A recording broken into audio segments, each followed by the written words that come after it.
Olá, eu sou Ricardo Manaro, sejam todos bem-vindos ao nosso Histórias número 100. E sem delongas e sem trocadilhos, vamos conversar sobre rock and roll. Essa semana foi comemorado no dia 12+1 o dia do rock and roll por causa do Live Aid de 1985. O Phil Collins ficou emocionado, falou, esse deveria ser o dia do rock. O mundo não levou a sério, mas o Brasil levou. E duas rádios paulistas, a 89 e a 97, acho que era Kiss, não é? Tornaram o dia do rock. Então nós vamos falar sobre o rock and roll. Nada melhor, não é, do que falarmos de rock and roll nesse dia comemorativo. E assim, a rigor, o rock and roll surgiu quando um produtor chamado Sam Phillips colocou no estúdio um jovem extraordinário, talentosíssimo chamado Elvis Presley. E depois, de um dia de muito trabalho, o Elvis sentou, acabou o expediente, ele sentou e começou a tocar a música, um blues chamado It's Alright, de um bluseiro negro chamado Arthur Big Boy Trudell, não é? E só que ele acelerou o ritmo, né? Misturou alguns ritmos e aí o pessoal, a banda de apoio, começou a tocar e surgiu assim o rock and roll. Portanto, o rock and roll é filho do blues, daquela coisa dos negros do sul, da escravidão e dos caipiras das montanhas, né? Do country music, do folk music. Vamos entender essa história começando ali pelo sul. O sul escravocrata, segregacionista. Região lá do Mississippi, Alabama, Geórgia, Louisiana. E assim, cara, a situação era tão pesada, mas tão pesada, mas tão pesada, que os negros eram proibidos de falar os seus dialetos e até de bater os seus tambores tradicionais. E qual era o temor? O temor dos senhores escravocratas que eles usariam, os tambores, para comunicarem-se, para combinar rebeliões, fugas ou coisas do gênero. A única coisa que eles não podiam calar, a voz deles. E assim vai nascer aquilo que eles chamam de work songs. Então eles trabalhavam pesado, na lavoura do algodão ou cortando madeira. Então, o bater da enxada na terra era o ritmo. O corte da lenha era o ritmo. E aí uma voz, líder, cantava e o resto respondia em uníssono. Dá uma olhadinha nessa palhinha que eu vou dar para vocês aí.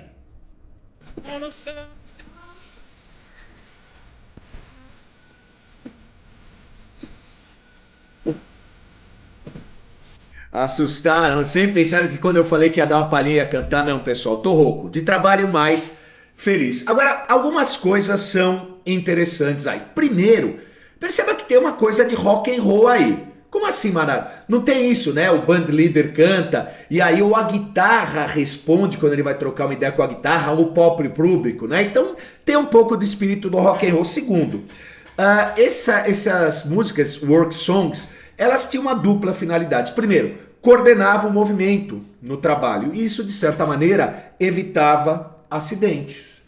Segunda coisa, a música é sempre algo que é espiritual, eleva. O espiritual, ou depende da música, te rebaixa, mas assim, eleva. Então, era uma maneira de anestesiar a mente daquele sofrimento, daquele calor desgraçado ali do sul. Bom, pessoal, aí o que aconteceu? 1865, fim da Guerra de Secessão, tem um programa especial sobre isso.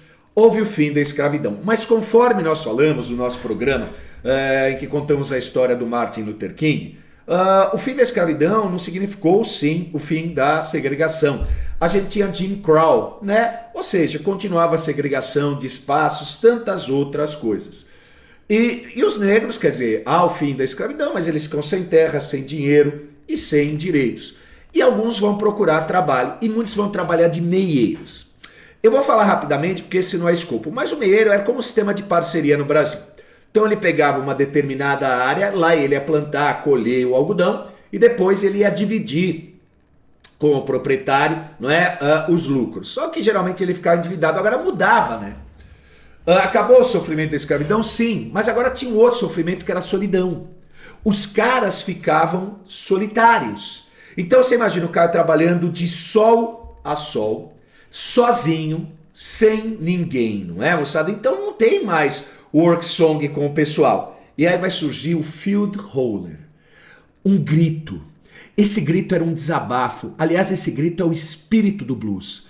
A ideia é, ele gritava aqui, algum cara que estava trabalhando à distância gritava. Era uma maneira deles expressarem. Veja como isso tem tudo a ver com o blues. Come on, Joe.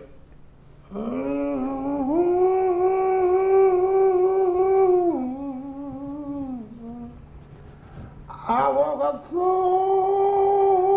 lonely. Bonito, né? Você fala, pô, Manaro, você põe, né? Pessoal, desculpa, eu tenho que ser rápido, porque senão toma strike do YouTube. E não dá pra gente falar de música, de rock and roll, de blues, sem colocar o som pra gente sentir. Mas sentiram a angústia. Agora, não é só isso. Durante o dia ele tinha esse grito, um gritar com o outro, mas à noite ele ia lá pra sua casinha, sua choupana, enfim. E sozinho ele tinha que recorrer a alguma coisa.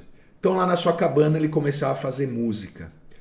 Mas é tão interessante porque eles não tinham dinheiro para comprar um violão ou algo parecido e eles vão criar um instrumento, o diddleball. Desculpe pessoal, eu sou péssimo, já sabem que eu sou péssimo para pronúncia. E assim, é muito rústico, mas é muito interessante. Eles pegavam um arame, ou um arame de cerca, ou aquele que era para embalar o algodão, e colocavam no parede ou numa tábua, e esticavam, e colocavam 2 toquinhos nas pontas para dar uma distância. E aí, aí eles pegavam uma lata vazia, uma garrafa, eu vou colocar a imagem para vocês, para ter uma caixa de ressonância. E com uma mão ele tocava, e com a outra ele deslizava, ou um gargalo de garrafa, ou um cano de metal, né? E tinha aquele som do blues. Só um trechinho, uma palhinha para vocês verem. Esse não é o rústico original, mas é o básico. E reparem na perna direita dele que tem uma garrafa para dar ressonância. Mas o som dá pra gente sentir. Deixa eu colocar o som para vocês verem só um pouquinhozinho, tá?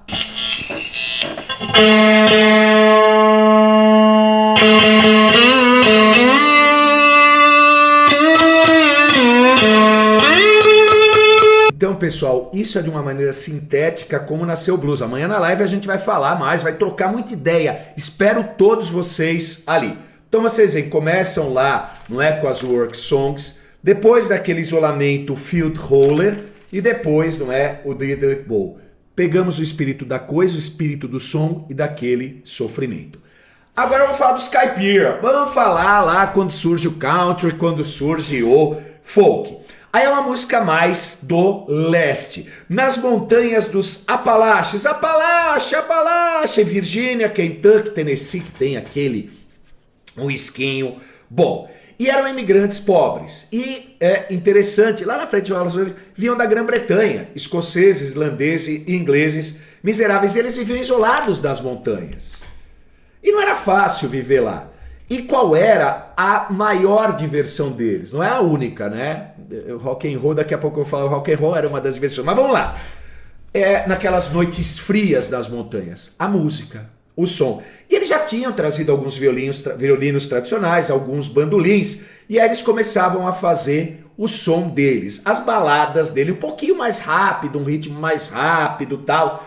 E as histórias eram sensacional. História de crime, as tragédias rurais, né? Amores perdidos, acho que é meio na música, não é? Country, brincadeirinha aí, não é? Falando do trabalho, a vida nas montanhas, tal. E essa música ficou conhecida como Hillbilly Music, a música dos caipiras da montanha. Só uma palhinha para vocês verem.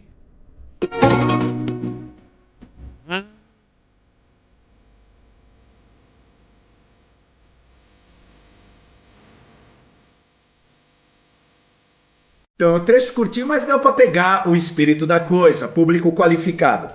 E assim, né, o rádio vai impulsionar as músicas, principalmente essa música mais country. E eles têm alguns artistas que a partir da década de 1920 vão fazer muito sucesso.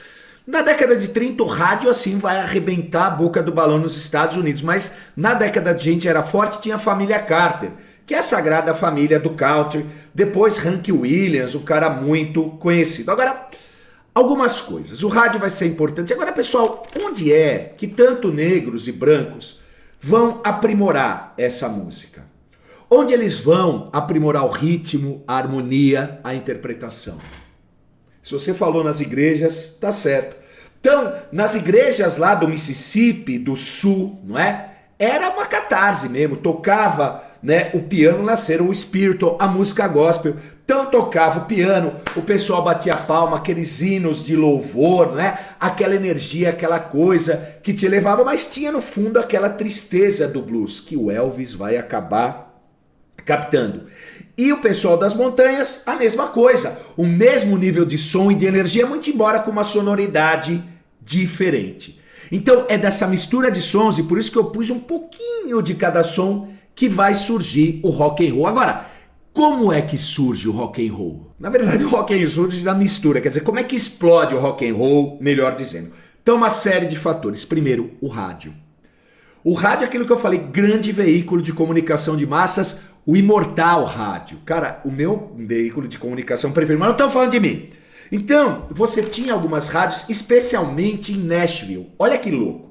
Então, assim, um jovem negro, não é? Lá do Mississippi, sintonizava a rádio WSM lá de Nashville, e aí eu via a música country, aquela velocidade um pouco maior, que vocês perceberam aí que eu pus agora há pouco. Agora, o jovem branco lá das montanhas sintonizava uma outra rádio, a WLAC, e ele ouvia o blues. E aí eles vão ouvir, cara, e vai misturando aquele som que ele foi criado ouvindo, que ele ouvia na igreja, não é? Com aquele som que ele ouvia na rádio, tá? Então assim, começa a haver esse crescimento. Segunda coisa, através do rádio, segunda coisa, um sujeito chamado Sam Phillips. O Sam Phillips, que eu falei lá no início que vai colocar o Elvis, um dia ele pensou o seguinte: se eu encontrar um branco que cante com o sentimento e alma dos negros, eu ficarei milionário. Ele achou qual o terceiro elemento? Elvis Presley. Olha o Elvis com o seu requebrado. Eu não posso pôr música do Elvis cantando, mas você hoje tem o dia inteiro para ouvir, amanhã também, o Elvis Presley. Agora, por que o Elvis foi tão genial? É assim, pessoal, o Elvis nasceu no Mississippi, então ele já ouvia lá aquele blues elétrico, o rhythm and blues negro, ele vivia ouvindo, mas assim, então ele vai ser criado, caminhoneiro, o rádio, ficava falando rádio, pira, música pira, e ele era um gênio, quer dizer, assim, Deus colocou ali, tem pessoas que mudam a história, e ele mudou. O Elvis mudou a história. E assim, de manhã, ele ia à igreja lá dos brancos e tal, e ouve aquela música caipira lá, não é? O Elvis tá lá, vamos lá, bom, aí, não é? Lá no Mississippi, à noite, ele ia até a igreja dos negros, a igreja batista, e ele ficava olhando pela janela, porque existia segregação racial. Lembra, acabou a escravidão, mas existia Jim Crow, espaços públicos separados, um negócio horroroso. Então ele ficava olhando o culto e ele via, né, o culto dos negros, os caras ali, e ele ficava fascinado com o ritmo corporal, as pessoas dançando, e ao mesmo tempo, né, apesar de ser um louvor, aquele lamento do blues. Então, pessoal, quando ele entrou no estúdio, que eu falei lá no começo, não é? Para que no final de um dia ele começou a tocar a música do Arthur Big Boy Trudell, e os músicos acompanharam, não foi por acaso. Juntou um monte de coisa, ele era um gênio, cara talentoso, uma voz maravilhosa, que misturou isso tudo, que era algo que os jovens já ouviam tal, e ele conseguiu fazer a síntese. E teve um outro sujeito não menos brilhante, que vai ser o Chuck Berry. Vamos dar uma olhadinha na imagem do Chuck Berry, vamos lembrar dele. O Chuck Berry fez o inverso do Elvis Presley, que era branco e incorporou música de negro. Ele não, né? O Chuck Berry negão, inverteu. Aí ele pegou uma música, um tradicional country, e meteu aquele blues de Chicago, aquela guitarra distorcida, inclusive rebatizou a música de Maybelline, não é? Coisa linda. E aí, meus amigos e minhas amigas, meus queridos, minhas amadas, essas músicas explodiram no rádio, explodiu, começou a tocar. E assim, e a parte artística do Elvis, né, com o seu requebrado, O Chuck Norris, até na foto, depois você dá uma olhadinha, aquele passinho de pato, popularizou o rock and roll, cara. E aí o pessoal começou a dançar, e o rock and roll se consolidou no mercado. Agora, você deve estar se perguntando, Manaro, de onde veio esse nome rock and roll? O que ele significa? Então, inicialmente, no começo do século passado, nas igrejas, eles falavam que rock and roll era aquele balanço, né? O pessoal tá cantando, cara, é um envolvimento espiritual, a música leva a gente para onde a música quiser. Então é um negócio, aquela dança espiritual do corpo. Mas, meus amigos e minhas amigas, nem todo músico era lá muito religioso, praticante, gostava da música, mas eles iam tocar na casa noturna, não é? Nos bordéis, na casa da luz vermelha. E aí o rock and roll passou a ter uma outra comunicação, né? Ou um outro sentido, perdão. Nada melhor do que não fazer nada, só pra deitar e rolar com você. Rita Lee, mas é mais uma grande roqueira, a Rita Lee. O rocking era um movimento na cama, um movimento de fazer amor, de transar como você preferir. E o rolling são os corpos rolando. E as letras de blues falavam muito disso, né? Do rock and roll, do coisa e tal. Então aí veio a origem. Agora, como é que o nome popularizou-se? E olha a sacada do sujeito. É um homem chamado Alan Freed. Dá uma olhada nele. Olha ele aí. Pessoal, esse cara merece um especial. A plaquinha, Mr. Rock and Roll. Ele era um radialista de Cleveland. Aí ele notou que os jovens, não é? Os jovens, o sal da terra, a luz do mundo, os jovens brancos iam até os bairros negros comprar os discos de Rhythm and Blues, que era o nome do ritmo, né? O Rhythm and Blues. Só que lembra que tinha um preconceito muito grande. E ele não podia chegar e falar, e agora vou executar para vocês a música que todo mundo gosta, o Rhythm and Blues dos negros, porque os pais brancos iam ficar nervosos, pessoal. Tinha preconceito, segregacionismo. Aí o que ele fez? Brilhante, genial.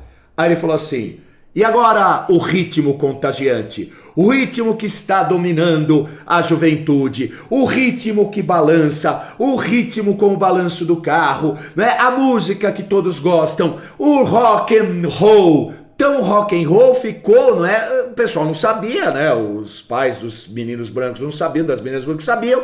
E aí ficou rock and roll. Aí que surgiu o nome. Você sabia disso? Não sabia, né? Então merece uma curtida e uma hypada. Mas aí, meus amigos, o rock cruzou o oceano. E aí ele chegou à Inglaterra, à Grã-Bretanha. E aí eu tenho quase certeza que quando o rock chegou à Grã-Bretanha e falou, onde você esteve esse tempo todo? Porque lá é a terra do rock.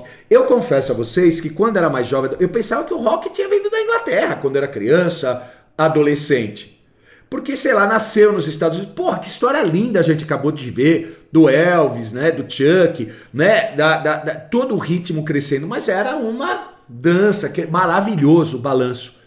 Mas na Europa, eu acho que o rock and roll, né, na Inglaterra, sobe de patamar. Aliás, quando eu fui para a Inglaterra, eu falei, né, no nosso episódio sobre o Rolling Stones, que eu fiquei em Dartford, na casa do meu amigo Jordan, da Simone, do Kiko, da Maria, e lá a rádio a primeira era rádio digital, isso faz 10 anos, né? E tocava rock and roll o dia inteiro, aí tocava Black Sabbath, depois Iron Maiden, depois... Cara, era enlouquecedor. E agora acontece o seguinte, os ingleses eram influenciados pela alta literatura, pelo teatro, pela música do teatro, pela música clássica, então... eles vão trazer uma sofisticação ao rock. Ou seja, muito embora aquilo a gente fala, era uma dança, era um ritmo, eles vão aprimorar. E a partir daí vão surgir várias bandas e vão surgir várias, não é, ramificações do rock and roll. Eu gosto muito de falar do The Who. Na minha opinião, The Who é a banda que é a mãe do rock and roll. Tudo que as outras bandas forem fazer, eles fizeram, não é? Um rock mais... dançante, um rock mais pesado, o punk, tudo vem com eles. Mas, putz, você chega nos Beatles. Os Beatles, eu fiz especial sobre o Paul McCartney, ainda não me sinto preparado. Os Beatles mudaram tudo, porque assim, eles vão fazer experimentos, né? Você pega o Sgt. Pepper's, experimentos. O rock começa a ser visual, não é? A gente vai falar daqui a pouco as capas de discos verdadeiras. Os Rolling Stones, a maior banda, não tô falando da melhor, meus caras estão fazendo rock and roll até hoje. Então assim, é mudança de comportamento. E é muito interessante, porque no final da Segunda Guerra Mundial a gente teve o Baby Boom. Então assim, né, a população do mundo cresceu e é meio comum. Período de guerra, retração demográfica. Acaba a guerra, você tem um baby boom. E os pais, os avós que viram a guerra, aquela tragédia que foi a primeira metade do século XX, deram uma certa liberdade para esses jovens. Então isso ajuda também a gente a entender essa grande penetração que o rock teve e essa liberdade que o pessoal teve. Então assim, além dessas, o rock progressivo do Pink Floyd, do Yes, o próprio Supertramp, não é? O rock mais pesado, né? O heavy metal com o Black Sabbath, maravilhoso, com Ozzy Osbourne, depois com o Dio. E aí, né, o pessoal, quem é melhor? Né, o Black Sabbath com o Dio ou com o Ozzy Osbourne? Isso amanhã eu espero todos vocês na live. Basta inscrever-se no canal para comentar no chat. Amanhã eu quero falar de rock and roll com vocês, não é? Pô, você pega o Queen. Que coisa maravilhosa. O Bohemian Rhapsody. Isso que é uma coisa mais dramática. Eu tô falando de arte dramática, que é o Bohemian Rhapsody, né? Dire Straits, depois, pô, o David Bowie, performático pra cacete, umas letras. Iron Maiden. O Iron Maiden é de um refino, é de um negócio tão extraordinário, né? Por exemplo, você pega aquela música do The Number, Hello, my be the name. É uma música medieval, um cara que tá indo pra morte, ele repensa a sua vida, o som casa com a música. Aces High, não é? Aces High que pega um discurso do Churchill, é os caras que estavam no combate aéreo durante a guerra. Você pega The Trooper, que é a guerra da Crimeia. Você pega lá o do disco do Power Slave, que eles falam da escravidão. Aliás, tem um programa do Rasta. Eu tava pensando em fazer um programa do Iron Maiden e não tive coragem. Sabe o Rasta News lá do Brasil? Ele fez uma homenagem ao Iron Maiden, que é uma das coisas mais maravilhosas, imperdível. Aí você fala, mas Manaro, qual é a sua banda favorita? Led Zeppelin, né, pessoal? Não tem como, né? Eu particularmente adoro o Led Zeppelin. Eu sempre brincava que eles são a perfeição musical. Faz tão bem. Tem uma minha esposa, né, que ela fala o seguinte, que o Led Zeppelin deveria ser recomendado como antidepressivo. E assim, né? E o Led Zeppelin, pessoal, é o seguinte, foi o meu primeiro contato com o rock. Eu tava indo pra casa do Lincoln, aquele meu amigo com o qual eu conheci o Raul Seixas. Ele morava perto da igreja, a gente jogava bola na quadra da igreja. Aí eu fui chamá-lo pra gente jogar. E aí eu cheguei, tava no 3 em 1 lá dele, tava tocando Black Dog do Led Zeppelin. Cara, eu fiquei assim, estado de êxtase, eu chorei, eu falei, onde você teve esse tempo todo? Aí vem rock and roll, putz, cara, aí a vida nunca mais foi a mesma, né? Então, a minha preferida é o Led Zeppelin, pode deixar nos comentários ou amanhã na live a gente fala sobre isso, não é? Agora tem tantos, Bob Dylan trouxe mudanças, né? Norte-americano, mas trouxe mudanças, tantas outras bandas aqui no Brasil. A Celi Campelo, mais antiga, ó Cupido, vê se deixa em paz, ó Cupido, né? Depois Raul Seixas, a Rita Lee, as bandas da década de 1980, quer dizer, né? O rock é maravilhoso, né? A influência que teve na própria Jovem Guarda, quer dizer, o rock mudou tudo, mudou a cultura, a vestimenta, a maneira de ouvir música, de consumir música, né? A moda, quer dizer, mudou os encartes, os discos. Agora a gente tá no Spotify, é mais fácil, mas os discos, os vinis eram verdadeiras obras de arte, os encartes. Cara, o rock and roll é mais do que um ritmo, é um estilo de vida, não é? É algo maravilhoso. Tem gente que quer ter preconceito, que é isso, cara? Rock and roll não tem idade. E é engraçado que quem é roqueiro, pai roqueiro, passa, ou a mãe roqueira, claro, passa pro filho, não é? E lembrando, né? Lembra a conotação do blues do rock and roll. Então, quando o seu namorado, sua namorada, marido, esposa, fala hoje é dia de rock, bebê, é dia de rock and roll. Gostou desse vídeo? Curta, comente, compartilhe, dê um hype. Eu espero vocês amanhã na live. Eu quero falar de rock and roll. Amanhã, pessoal, dia 18, não é? Às 9 da manhã, um café com Manaro sobre rock and roll. Fiquem todos com Deus e até amanhã. Yeah!